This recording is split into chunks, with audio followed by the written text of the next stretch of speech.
Michelle here with the Redesign Habit, and I have got a new piece finally that I get to work on. Been checking thrift stores off and on, haven't really seen anything that tripped my trigger. I saw this today, good price, $19.99. Got a little door. It's got a drawer where the knob fell off, but the knob is with it, so that's good. It's got a drawer here and a couple shelves. I'm not sure what kind of table it is. It's weird if it was an end table, but I think it's gonna be really cute. There's damage, as you can see, which is why it was $19.99. So we will shoot the video as we work on it. We'll see what some stripping and sanding can do and a new finish on it. So let's see how it turns out. See you then. So I've been busy doing some sanding. As you can see, I've sanded the tops and I'm sanding out the trim on the front and also the legs on the side, as you can see over here. And so I did the other side the same way to match. I've sanded the same amount. And then I've also sanded off the trim around the two drawers and this cool little door. And I'm not going to tell you what I'm going to do to that. It's going to be a surprise, but I have an idea and I hope it works. So what I'm thinking is I'm going to stain these parts and paint the parts on the inside. I've started the refinishing part of this cute little table. And you can see that some of it I'm painting. So I used chalk paint, but you can see here kind of what I'm starting to do. And the parts you see that are wood, that are unfinished, I plan to stain. Hey everybody, Michelle with a little update. So I told you there was a surprise for what I wanted to do to the drawers and the door fronts, and so now I'm going to show you what that is. So this is one that's finished, and I wanted texture on the fronts, and so I tried a couple different things, which is usually how it goes. This actually turned out to be the easiest and looks the cutest and gives the texture. And this piece just came from this placemat that I got in Walmart for $5. And out of 2 placemats, we got all the cover that we needed for the door, the 2 drawers and the door. And it's simple enough to do. It's spray adhesive, and I like this tacky spray.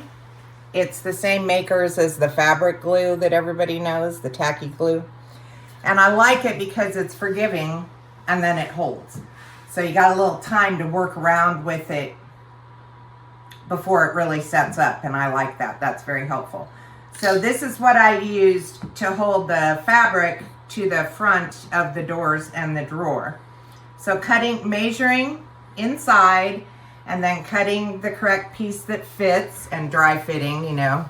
Now, when you cut this, you see you get a little fray, but that's okay because I trimmed them out with some twine and just used my hot glue gun and trimmed that out. Anyway, so what I'm going to do right now is I'm going to show you just very quickly the steps. So the first thing, of course, was to measure in here and dry fit a piece to make sure that it's going to work, which, as you can see, that does. Now, yes, I have little frays sticking up here, and you can trim those. Make sure you trim them. Don't pull on it because you'll start to unravel your thing. But like this little fray here, you can just take your scissors and snip that off. So then what you're going to do, once you have it dry fit and you know it fits right, is you're going to take your spray adhesive, and I do a half at a time, and spray it on. You don't have to be super neat about it. It doesn't stain your wood or discolor it.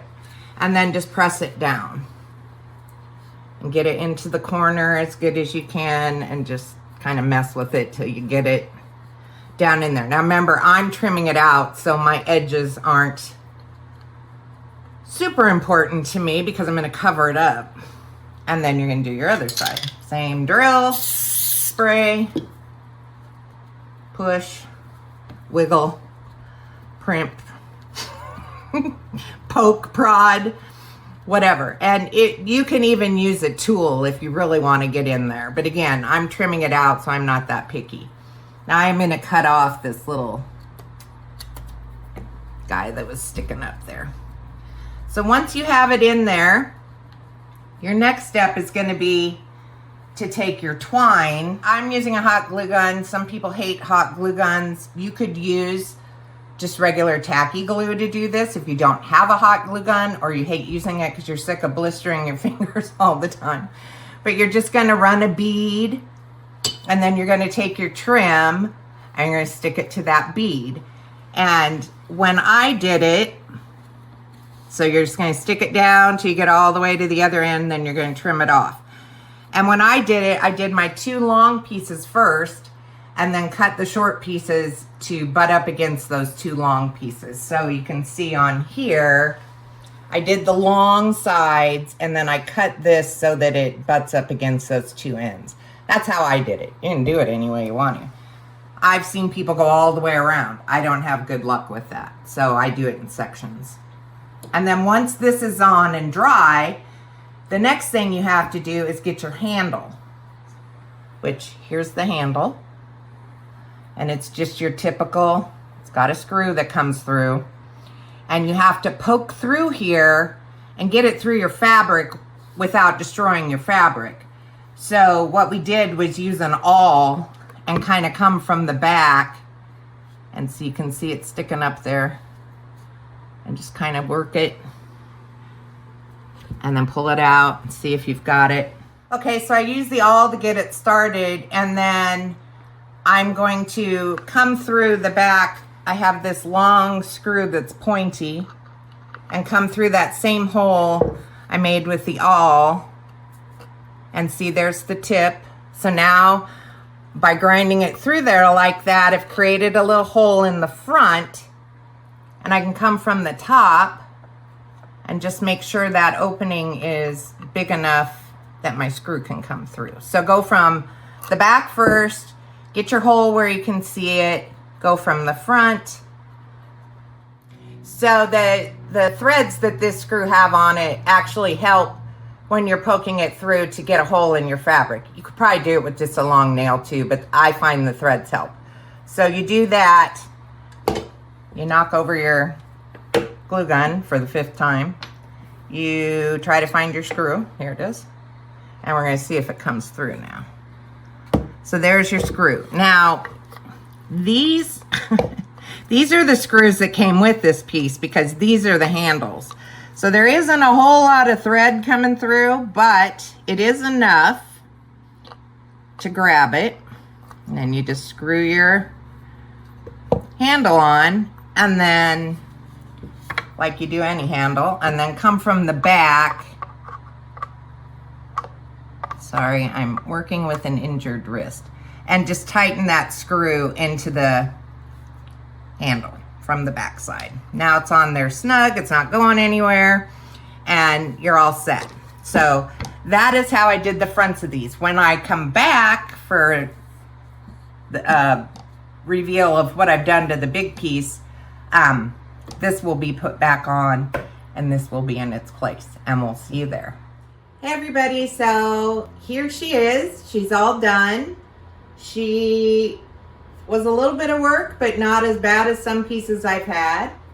Sanding, just a quick recap, sanding down this wood and then restaining it, which got rid of all, you remember back at the beginning, this was all scarred and marked up, all gone. Chalk paint on the rest of it, which covers a multitude of sins if you haven't used chalk paint. We did discover, thankfully, that this shelf came out. It was screwed in, but it was easy to undo and take it out, which made doing this shelf much easier. So chalk painted all that, stained my trim. You can see here, I'm gonna walk around and you won't be able to see me. And then on the sides, also the trim got stained. just to kind of frame it out, you can see. And then of course, the fun part, the drawers and the door, putting the texture on the front, and I roughed up the handles a little bit and put those back on. So this is it finished. And in the final shot, I'll show you where it's gonna live in its new home. See you then. Hey everybody, so Michelle here with the finished product in her new home, in our dining room. She turned out very cute. I rotate pieces in and out of my house all the time because I find another one that I love and want to rescue from a thrift shop, and then I redo it, work it into our rotation, and usually we turn around and sell the piece it's replaced, or I put it somewhere else in the house because I can't stand apart with it. Anyway, that's it for this video. Super fun project. I put it at a level medium for difficulty. I think it's a good one to work on, you know, your stripping skills, maybe messing with chalk paint if you haven't done that before, maybe doing a little something different with your drawer fronts just to give the piece a little more personality. I thought it was a fun project. In time, all added together, probably a weekend's worth. When you have multiple paints of coat, you have to multiple coats of paint, easy for me to say, that you have to let dry and things like that. So not super time consuming, but also not a 2-hour project. And just as a fun and friendly reminder, if you haven't visited theredesignhabit.com, make sure you take a little trip over there. You can subscribe to our weekly newsletter there. Just fill out a form submission. It's free to you. Also, don't forget to follow us on Facebook and Instagram. And here's Simon checking out the new piece. If you haven't done that already. And then for this video, if you liked this project, please give this video a thumbs up. And if you haven't done so already, please subscribe to our YouTube channel. I had so much fun with this. Can't wait to see you in the next video.